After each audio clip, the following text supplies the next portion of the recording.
Baik, Bismillahirrahmanirrahim. Assalamualaikum warahmatullahi wabarakatuh.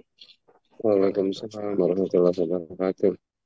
Alhamdulillah, alhamdulillahilladzi anzala sakinata fi qulubil mu'minina liyazdadu imanan ma'a imanihim walillahi junudus samawati wal ard wa kana Allahu aliman hakima. Salawat serta salam tak lupa kita curahkan kepada baginda kita Nabiullah Nabi Muhammad Shallallahu Alaihi Wasallam yang telah menghadirkan kita, membawa kita kepada Islam yang berkemajuan ini.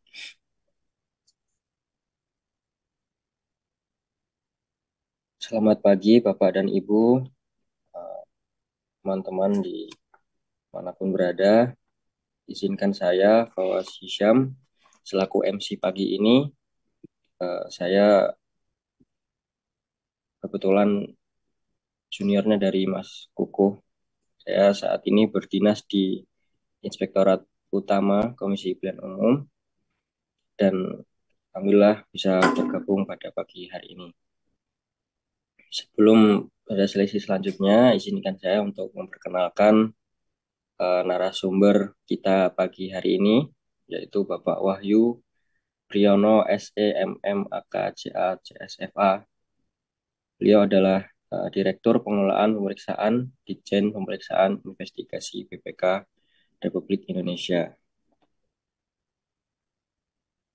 Izin Bapak Wahyu Priyono sudah siap, Pak? Insya Allah siap. Baik, eh, untuk mengawali hari ini kita awali dengan Bismillah bersama-sama. Bismillahirrahmanirrahim. Bismillahirrahmanirrahim. Kepada Bapak Wahyu Priyono, waktu dan tempat kami silakan. Baik, terima kasih Mas Wawas. Assalamualaikum warahmatullahi wabarakatuh. Waalaikumsalam. Alham- Alhamdulillahilladzi hadana lihada wa ma kunna linahtadiya laula hadana Allah. Asyhadu an la ilaha illallah wa asyhadu anna Muhammadan abduhu wa rasuluh nabiyyan ba'da. Allahumma shalli ala sayyidina Muhammad wa ala alihi wa sahbihi ajmain amma ba'du. Qala Allah Ta'ala fil Qur'anil Karim. A'udzubillahi minasyaitonirrajim. Bismillahirrahmanirrahim. Wasari'u ila magfiratin min rabbikum wa jannatin arduha samawati wal ard uiddat lil muttaqin. Alladzina yunfikuna fis sarai wad dharra'i wal kadhiminal ghaidha wal 'afina 'anil nas wallahu yuhibbul muhsinin. Wa qala Rasulullah sallallahu alaihi wasallam ala inna fil jasadi mudghah fa idza salahat salahal jasadu kulluhu wa idza fasadat fasadal jasadu kulluhu ala wahyal qalb. Alhamdulillah pada pagi ini kita bisa bertemu di media Zoom meeting untuk sharing ya mengenai pengetahuan atau pengalaman pengamalan nilai-nilai Islam di dalam aktivitas kita sehari-hari, baik dalam kehidupan kita pribadi maupun kehidupan rumah tangga, bermasyarakat, atau kita berinteraksi di kantor, di instansi kita bekerja, artinya berbangsa dan bernegara. Mudah-mudahan kita semua yang hadir pada pagi ini senantiasa diberikan rahmat, nikmat, hidayah, dan taufik dari Allah Subhanahu wa Ta'ala, sehingga kita terus memiliki niat, memiliki semangat, memiliki tekad untuk bisa istiqomah menjalankan eh, ajaran Islam atau nilai-nilai Islam di dalam kehidupan kita sampai nanti mungkin Allah Subhanahu wa taala mengakhiri kehidupan kita di dunia ini. Kemudian salawat dan salam semoga senantiasa Allah curahkan pada junjungan kita Nabi besar Muhammad sallallahu alaihi wasallam beserta keluarga, para sahabat dan orang-orang yang istiqomah mengikuti jalan beliau hingga akhir akhir masa nanti. Insya Allah kita termasuk orang-orang yang eh, digolongkan oleh Allah Subhanahu wa taala sebagai manusia-manusia yang berusaha mengikuti baginda Rasulullah SAW. Baik Bapak-bapak dan Ibu-ibu yang kami hormati, yang dimuliakan Allah Subhanahu wa taala, izinkanlah kami sedikit menyampaikan tausiah ya, bukan kajian. Eh, untuk senantiasa mengingatkan diri kita agar kita selalu berusaha menjadi manusia-manusia yang dicintai oleh Allah Subhanahu wa taala sehingga kita bisa sukses ya atau berhasil di dalam menjalankan amanah kehidupan kita di dunia sampai nanti di akhirat kelak insya Allah.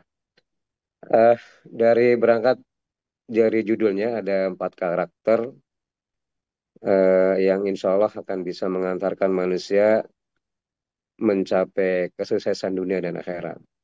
Mungkin saya berangkat dari sebuah hadis Rasulullah SAW yang diriwayatkan oleh eh,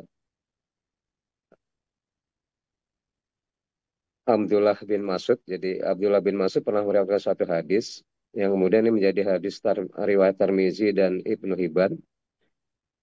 Beliau pernah meriwayatkan bahwa Rasulullah SAW pada satu kesempatan bertanya kepada para sahabat, maukah kalian aku tunjukkan orang yang diharamkan tersentuh dari api neraka? Para sahabat tentu saja menjawab, mau ya Rasulullah. Kemudian Rasulullah SAW pun bersabda, orang yang diharamkan dari api neraka yaitu adalah hayin, layin, korib, dan syahal. Yang artinya bahwa orang-orang yang diharamkan oleh api neraka adalah orang-orang yang memiliki karakter, memiliki sifat hayin, layin, korib, dan syahal. Eh, Bapak-bapak dan Ibu Rasulullah, sahabat Besuke ya, mungkin ini juga untuk umum. Mungkin dari hadis ini kelihatannya sederhana ya. Ini hadis yang kelihatan begitu sederhana, kelihatannya ringan. Tapi apabila kita renungkan, kita maknai, hadis ini memiliki arti yang begitu mendalam dan memiliki makna yang begitu luas. Dan sebenarnya tidaklah mudah gitu ya. Tidaklah mudah buat kita untuk memiliki 4 sifat atau memiliki 4 karakter yang disebutkan oleh Rasulullah SAW. Sehingga dengan 4 karakter tersebut, kita dijamin oleh Allah Subhanahu Wa Taala tidak tersentuh api neraka. Artinya, insya Allah nanti di akhirat kelak, kita dibebaskan dari siksa api neraka dan dimasukkan dalam surganya Allah yang penuh dengan kenikmatan yang tentunya ini menjadi cita-cita kita semua ya. Menjadi cita-cita orang-orang beriman, cita-cita yang sudah menyatakan dirinya sebagai orang Muslim, beriman, kemudian beribadah, beramal soleh, dan beraktivitas kita sehari-hari. Tentu saja kita menginginkan nanti di akhir kehidupan kita husnul khotimah dan nanti di akhirat kita dibebaskan dari api neraka. Eh, Tentu saja ini adalah harapan kita nanti ya, terakhir ya. Namun demikian, ketika hadis ini dimaknai dengan mendalam dan kemudian kita amalkan, kita praktekkan dalam kehidupan kita sehari-hari, ternyata ketika orang-orang yang memiliki sifat-sifat seperti ini, ya karakter seperti ini, insya Allah akan menjadi orang-orang yang berhasil di dalam kehidupan di dunia, ya. Baik kehidupan dalam yang mikro, ya, dalam kehidupan pribadi, kemudian kehidupan keluarga, kemudian bertetangga, masyarakat, berorganisasi, berbangsa dan bernegara insya Allah. Mungkin izinkanlah saya sedikit eh, menjelaskan keempat sifat atau keempat karakter tersebut. Ya, yang pertama hayin. Hayin ini eh, lebih kalau mungkin hayin dengan lain ya. Kalau hayin ini adalah pribadi, artinya bagaimana sifat pribadi, karakter pribadi ketika menghadapi sesuatu.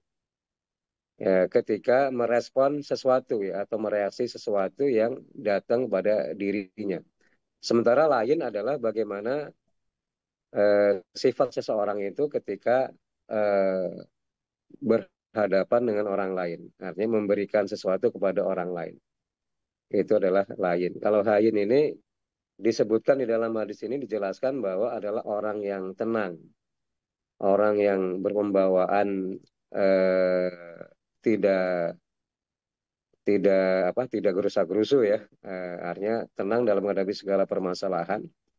Ya tentu saja kita dalam kehidupan kita kan senantiasa diuji oleh Allah Subhanahu wa taala dengan berbagai permasalahan dan memang ini sudah sunatullah ya. Bahwa manusia itu akan selalu diuji dengan berbagai macam ujian-ujian dari Allah Subhanahu wa taala, baik ujian-ujian itu yang sifatnya tidak menyenangkan maupun yang sifatnya tidak yang menyenangkan ya, yang sifatnya mungkin menyulitkan ya, kesulitan, kesusahan atau penderitaan maupun ujian yang sifatnya kemudahan, kesenangan, kelimpahan harta dan lain sebagainya. Itu ujian. Nah, seseorang yang memiliki sifat hayin artinya ketika merespon ujian-ujian yang datangnya dari luar itu adalah sifat tenang, tidak mudah marah, tidak emosional ya, tidak rasional ya, apalagi kita dalam berorganisasi ya. Mungkin alhamdulillah saya berpengalaman mulai lulus dari STAN tahun 92 sampai sekarang udah berapa tahun nih kita bekerja di, kebetulan dari awal sampai sekarang ini saya tidak pindah-pindah di BPK ya. 92 tapi sudah pindah-pindah, sudah mutasi di beberapa tempat ya. Awal masuk di Jakarta, kemudian eselon 4-nya di Jogja, eselon 3-nya kemudian di NTB, kemudian sempat di Biro Humas Kantor Pusat, kemudian mulai eselon 2-nya lagi di NTB mulai tahun 2016 ya, Kepala Perwakilan NTB, kemudian Sulsel, Bali, kemudian Kalimantan Barat, dan sekarang kembali ke di kantor pusat ya, di Direktorat Jenderal Pemeriksaan Investigasi. Jadi dalam pengalaman kita berinteraksi ya di dalam mungkin yang cukup kecil ya, kita alhamdulillah mulai berkeluarga tahun 93 ya, sampai sekarang udah berapa tahun ya, menikah itu udah 31 tahun lebih. Ini dalam berinteraksi dengan keluarga, kemudian memiliki anak, kemudian memiliki orang tua, memiliki mertua, saudara-saudara, kemudian bekerja di kantor ya, mulai dari staf yang paling rendah gitu ya, karena masuk golongan 2A ya, kemudian 2B, terus ya berinteraksi. Ini dibutuhkan sekali sifat hayin, sifat tenang dalam menghadapi segala permasalahan. Ya, ketika kita menjadi staf itu menjadi orang yang paling ya, apalagi di zaman itu ya, tahun 92 di mana komputer baru muncul gitu ya. Eh, Teknologi komputer itu baru ada, yang bisa biasanya baru alumni dari D3 STAN yang baru masuk kantor BPK yang bisa komputer. Pegawai lama yang belum, yang sudah lama di kantor itu rata-rata belum bisa, masih pakai mesin ketik manual. Sehingga ketika ada penugasan sehari-hari atau kemudian ada tim pemeriksaan ke lapangan, biasanya kita sebagai orang yang terakhir, yang paling buncit di susunan tim, ini menjadi andalan utama ya. Bukan aja oleh ketua tim, tapi juga oleh teman-teman tim yang lain. Sering dimintain tolong untuk mengetik lah dan dan macam-macam gitu ya. Ternyata di sini kalau kita memiliki sifat yang tidak hayin, ini kita agak, wah ini kan bukan tugas saya, ya. Ini kan bukan bagian saya. Masa saya lulusan STAN disuruh nganter surat, ini ya, atau mungkin suruh ngetik kerjaan orang lain ya. Ternyata, alhamdulillah, ketika kita memiliki sifat tenang, tidak mudah marah, tidak emosional ya, ketika mendapatkan ujian dari luar gitu ya, dari teman-teman kantor mungkin, pimpinan dan juga mungkin teman-teman yang lainnya, insya Allah ini akan bermanfaat ke masa depan kita. Nah, ini berhubungan dengan lain ya, ketika hayin kita merespon dari luar kita dengan tenang, dengan tidak emosional, tidak mudah marah, ya kemudian lain ini adalah kita lembah lembut ya, ramah, sopan santun ya, menghargai orang lain, menghormati orang lain ya, apalagi orang lain itu pimpinan kita, senior kita ya. Walau mungkin dari sisi ilmu pengetahuan, keterampilan, keahlian kita mungkin lebih sedikit dibandingkan yang lain, atau mungkin dengan para senior kita, namun kita tetap berbuat baik, sopan, santun ya, tidak apa ya, tidak kasar gitu ya. Ini artinya adalah memiliki nilai yang sangat positif. Begitu juga dalam hubungan rumah tangga, hubungan dengan tetangga, dengan masyarakat. Ini sangat penting juga sifat hayin dan lain. Kemudian yang ketiga korib ya. Korib ini artinya dekat. Dekat ini mudah akrab ya, mudah bergaul, mudah beradaptasi ya dengan lingkungan sekitar kita, dengan lingkungan kerja kita, dengan lingkungan rumah tangga kita, dengan tetangga kita, ya, sehingga kita bisa memasyarakat ya. Kita dibutuhkan nih ya. Jadi walaupun kita terus bisa berkarir di internal di instansi kita masing-masing ya, mungkin menjadi eselon 2, eselon 4, eselon 3, eselon 4. Namun demikian kita tetap menjadi orang-orang yang eksis di pergaulan di masyarakat kita ya, di tengahnya. Artinya eksis bergaul ini bukan berarti kita larut mengikuti dengan gaya hidup masyarakat ya, tapi justru kita memiliki nilai-nilai yang berbeda, memiliki nilai-nilai spiritual, nilai-nilai Islam yang bisa dibawa ke masyarakat. Ya, kita aktif di RT, kita aktif di masjid terdekat dengan kita ya, dengan aktivitas ini. Ini adalah korib. Kemudian yang disambung dengan sahal ya, sahal ini artinya kita sederhana dan mudah memberi pertolongan atau bantuan kepada orang lain ya, baik dalam bentuk yang sifatnya materi, non materi ya. Eh, ini sangat membantu eksistensi kita di manapun kita berada. Ya, baik di keluarga besar kita ya, keluarga besar kita, kita kan punya keluarga besar ya, punya orang tua, punya saudara, punya istri, punya mertua ya, punya saudara istri, punya saudaranya suami gitu kan, punya anak-anak. Ketika kita memiliki empat karakter ini, apalagi ditambah dengan sahel ya, kita eh, gemar menyisihkan sebagian dari rezeki yang kita terima untuk berinfak, untuk bersedekah atau memberi bantuan kepada orang lain ya. Baik dalam keluarga besar kita maupun di tetangga kita, di masyarakat kita, insya Allah ini merupakan karakter yang sangat baik. Nah, makanya empat karakter inilah yang begitu bermanfaat, yang begitu bermanfaat di dalam lingkungan kita. Makanya sampai-sampai Rasulullah SAW ya memberi jaminan ya, ketika kita sebagai orang yang tentu saja ini syarat utamanya terlebih dahulu adalah kita beriman ya, kita beriman kemudian menjalankan, mempraktekkan keimanan itu dengan ibadah-ibadah yang sudah diperintahkan Allah Subhanahu Wa Taala dan meninggalkan larangan Allah Subhanahu Wa Taala. Kemudian ditambah dengan karakter seperti ini, makanya Rasulullah SAW bisa menjamin bahwa ini adalah karakter yang dibebaskan dari sisa api neraka. Mungkin Bapak dan Ibu kalau kita bisa merujuk dalam ayat Al-Quran di surat Ali Imran ayat 133-134, di sana juga disebutkan mengenai beberapa ciri orang bertakwa. Mana ciri-ciri orang bertakwa ini eh, sangat dekat dengan apa yang disampaikan oleh baginda Rasulullah SAW tentang empat karakter tadi ya. Allah SWT berfirman, wasari'u ila magfiratim min rabbikum wa jannatin arduha samawati wal ard mu'idat lil mutakin. Bersegeralah kalian kepada ampunan dan surganya Allah yang luasnya surga itu seluas langit dan bumi yang disediakan bagi orang-orang yang bertakwa. Eh, Orang yang bertakwa itu adalah orang yang seperti apa? Dilanjutkan dalam ayat 134 ya. Alladzina yunfikuna fis sarai wa dharra'i wal kadiminal ghaidha wa afina afinnas wallahu yuhibbul muhsinin.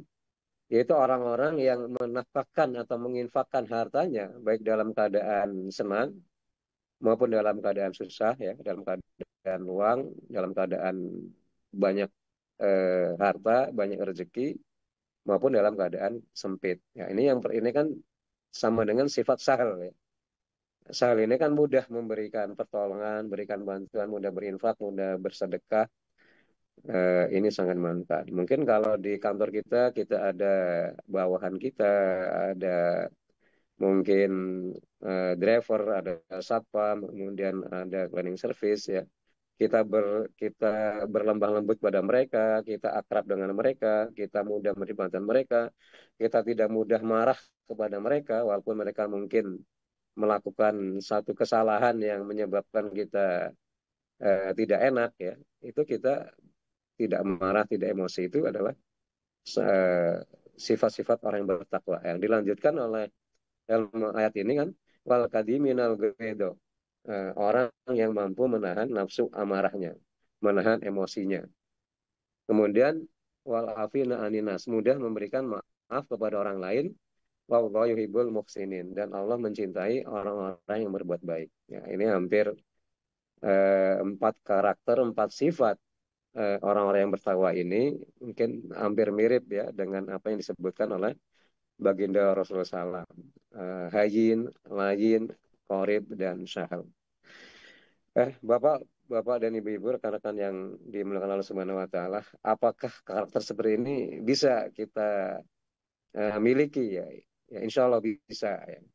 Tentu saja dengan apa? Ya, dengan suatu niat, suatu tekad, dan tentu saja dengan ikhtiar ya. Dengan ikhtiar yang terus-menerus sambil berharap ya, sambil terus berdoa kepada Allah Subhanahu wa taala, ya Allah, berikanlah saya sifat-sifat seperti ini sehingga saya menjadi orang yang bertakwa, menjadi orang yang insya Allah ya, dibebaskan dari siksa api neraka, dan insya Allah juga berhasil ya.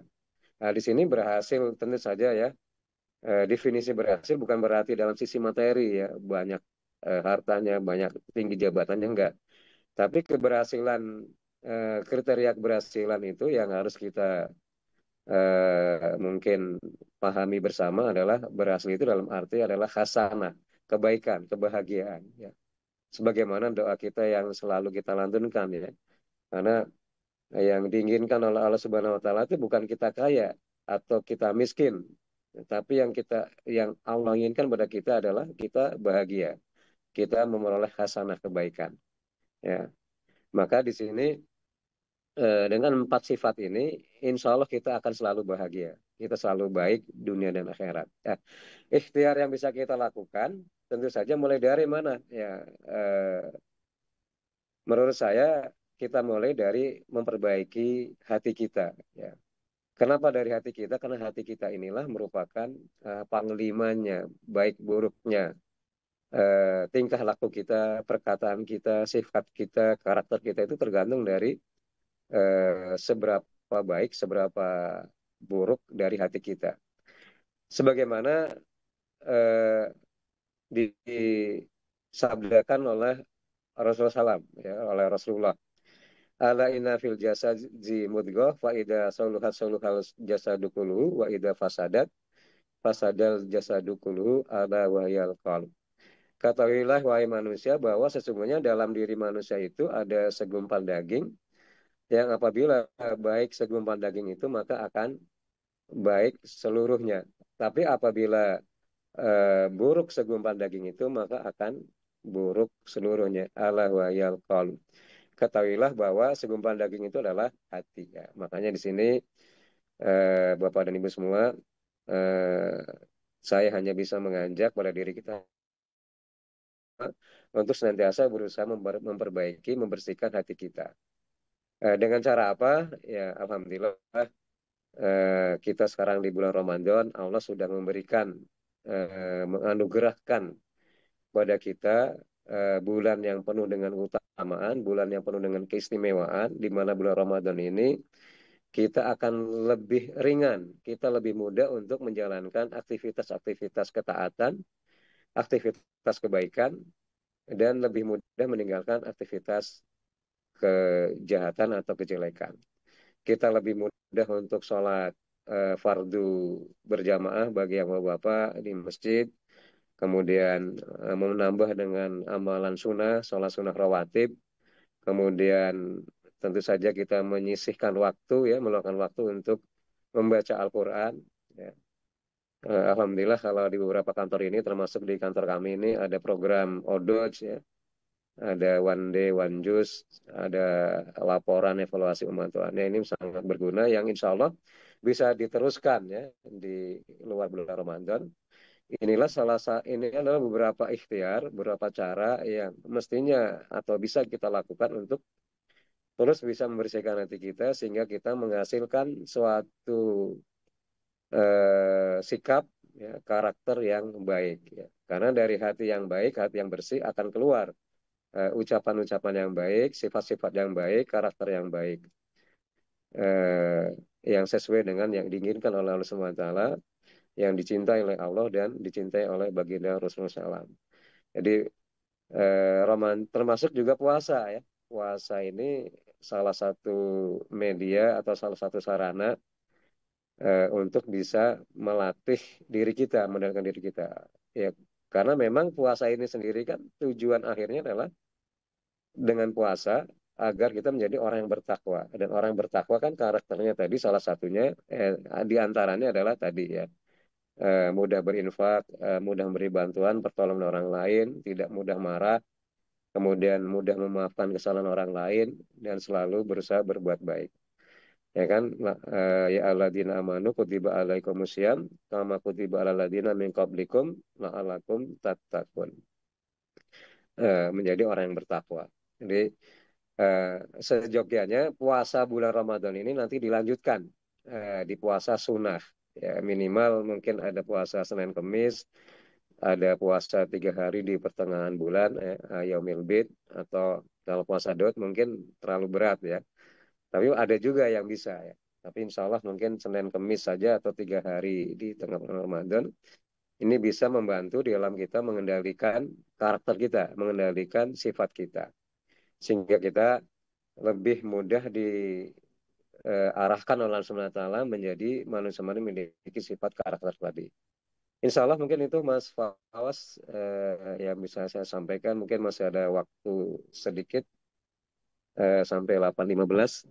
Kalau ada tambahan dari yang lainnya, ini sekedar atau sedikit tausiah saja, bukan kajian. Ingin menyampaikan mengenai eh, sifat-sifat, 4 sifat atau 4 karakter yang dijanjikan oleh Rasulullah SAW ini akan terbebas dari sisa api neraka, dan apabila ini kita maknai, kita praktekkan dalam kehidupan sehari-hari, itu sangat bermanfaat di dalam keberhasilan kehidupan kita di dunia, baik dalam skop yang paling kecil maupun skop yang besar. Insya Allah itu. Baik, jazakallah khair Pak Wahyu Priyono atas materi yang telah disampaikan. Izin melanjutkan sesi selanjutnya yaitu sesi diskusi. Ini sudah ada pertanyaan di kolom chat dari saudara atas nama Ihsan. Izin bertanya, bagaimana mewujudkan sifat hayyin bagi orang yang memiliki kecenderungan keras atau temperamen? Ataukah orang yang karakternya keras namun ingin terbebas dari api neraka dengan memiliki salah satu dari 4 sifat tadi? Maka tidak mengubah sifat kerasnya menjadi sifat hayyin, namun pilihlah 3 sifat lainnya. Mohon pencerahan Bapak Wahyu. Silakan Pak. Ya, baik ya. Tadi mungkin sudah saya sampaikan tadi ya di akhir dari tausiah saya. Jadi eh, mungkin keras di sini apakah keras kan bisa keras dalam arti yang apa dalam menegakkan kebenaran atau menegakkan nilai-nilai aturan kebenaran, atau keras gampang mudah marah ya, atau gampang misalnya tersinggung, gampang tersinggung ya apabila ada yang menyinggung atau ada ucapan orang lain atau mungkin ada perbuatan orang lain atau perbuatan pasangan kita atau perbuatan anak kita ya atau yang lainnya, itu apa kita gampang mudah, gampang memukul atau gampang gampang marah ya. Nah, ini mungkin beda ya. Kalau keras dalam arti mempertahankan nilai-nilai kebenaran mungkin itu bagus ya. Tapi dengan cara juga, dengan cara yang ini juga ya, dengan hikmah dan bijaksana. Ya. Nah, tadi kan intinya begini, artinya untuk membentuk suatu sifat-sifat tertentu yang baik, ya, apakah itu hayin, layin, apakah qorib, sahal, dan sifat-sifat lainnya, ya. Mungkin ada disiplin, bekerja keras, mujahadah, ya, atau mungkin karakter-karakter yang lain, ya, yang memang merupakan cerminan dari orang beriman dan cerminan dari orang yang bertakwa. Itu memang tadi dimulai dari memperbaiki hati kita, ya, melembutkan hati kita, apa, membersihkan hati kita ya. Dari apa ya? Dari sifat-sifat yang dari kotoran-kotoran hati ya. Dari sifat bangga, ujub, sombong, atau mungkin merendahkan orang lain, atau iri hati, ya dengki, tamak, ya rakus, ya artinya memang itu harus diperbaiki ya. Tentu saja membersihkan hati ini mungkin ada kisah yang mungkin sering kita baca, kita sering dengar ada seorang pemuda yang mengeluh kepada seorang ustadz, ya ustadz, kenapa saya itu kok selalu menghadapi masalah gitu, kok masalah tidak pernah berhenti ya, yang menyebabkan saya menjadi stres. Ya. Kemudian sama Ustadz ini coba kamu ambil garam itu di dapur 1 genggam, eh, kemudian ambil segelas air, coba setengah dari genggaman itu kamu masukkan ke dalam eh, air dalam gelas itu, kemudian coba kamu minum ya. Ternyata belum masuk, baru nyenggol aja langsung dimuntahkan. Eh, kemudian kata Ustadz itu coba yang garam ini kamu taruh di kebetulan dekat dari danau ya atau telaga telaga itu. Setelah ditemukan dalam telaga, coba minum airnya. Beda. Kenapa dalam gelas itu dimuntahkan? Karena asin banget, tidak enak. Nah, kemudian yang di danau itu enak, kenapa? Karena tidak asin. Nah, ini menunjukkan itulah gambaran hati kita, kata Ustadz itu. Ketika hati kita sempit, ya, hati kita tidak luas, tidak lapang, ya tidak mudah memaafkan, ya tidak mudah memberikan maaf pada orang lain, maka yang terjadi adalah seperti itu.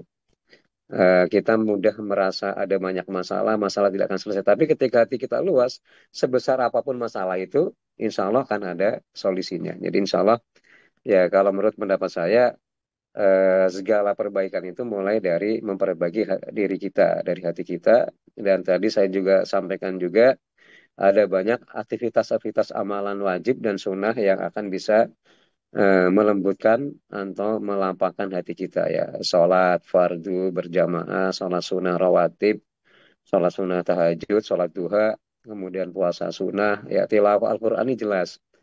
Tilawah Al-Quran itu walaupun mungkin kita tidak sempat memaknai semuanya ya. Mungkin kita sehari 1 juz, tapi kita mungkin 1 halaman saja yang kita tadaburi maknanya, itu asal kita rutin setiap hari ya, insya Allah itu menjadi wasilah yang sangat berharga untuk bisa melembutkan hati kita dan bisa memperbaiki sikap dan perilaku kita. Insya Allah itu jawabannya. Mas.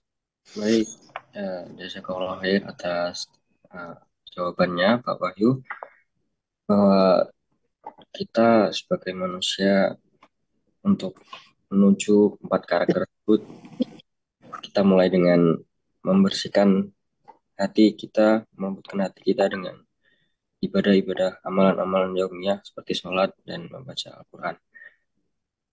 Izin Bapak, ini Pak Ratno kita lanjutkan atau kita akhiri? Masih ada, eh, monggo di bersama kalau ada. Atau mungkin Pak Setiadi eh, mau bertanya nih, koleganya kayaknya nih.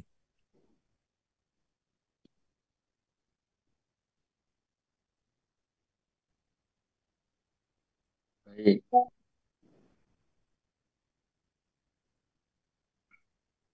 eh, Pak Setiadi masih di mute kalau mau bertanya. Oh, siap, siap, siap, siap. Siap, mungkin eh, sudah 8.15 mungkin beliaunya ada lampu ya, lagi, Pak. Oh, baik. Alhamdulillah setelah kita laksanakan kajian singkat Morning Recharge Ramadan pada pagi hari ini, izin untuk memberikan kesimpulan bahwa 4 karakter tadi, hayyin, tenang, layin, lemah lembut, qorib, dekat dan mudah akrab, serta sahal, memudahkan setiap urusan orang lain, itulah karakter-karakter yang orang di luar Islam atau mungkin di luar orang-orang terdekat kita yang itulah melihat kita seperti itu. Jadi itulah yang kita tambahkan sehingga menjadi wajah-wajah Muslim yang baik di manapun kita berada. Mungkin itu untuk hari ini. Terima kasih Bapak Wahyu Priyono atas tausiah dan semangat pagi pengingat untuk kita semua pada pagi hari ini. Saya selaku MC izin pamit undur diri. Mohon maaf apabila ada salah kata dan salah perbuatan. Wallahul muwaffiq ila aqwamit thoriq. Assalamualaikum warahmatullahi wabarakatuh. Waalaikumsalam warahmatullahi Waalaikumsalam warahmatullahi wabarakatuh. Terima kasih Pak Bayu. Terima Terima kasih. Waalaikumsalam. Mohon pamit ya. Ya, Yeay. terima kasih Pak Wahyu. Assalamualaikum warahmatullahi wabarakatuh. Waalaikumsalam. Bapak Ibu, terima kasih. Informasi besok Pak narsumnya adalah Bu Ustadzah Nur dan Bu Wani terkait dengan informasi terkini terkait dengan saudara kita di Gaza, Palestina. Mudah-mudahan kita dapat dapat insight yang lain terkait dengan saudara kita di Palestina. Terima kasih, mohon izin.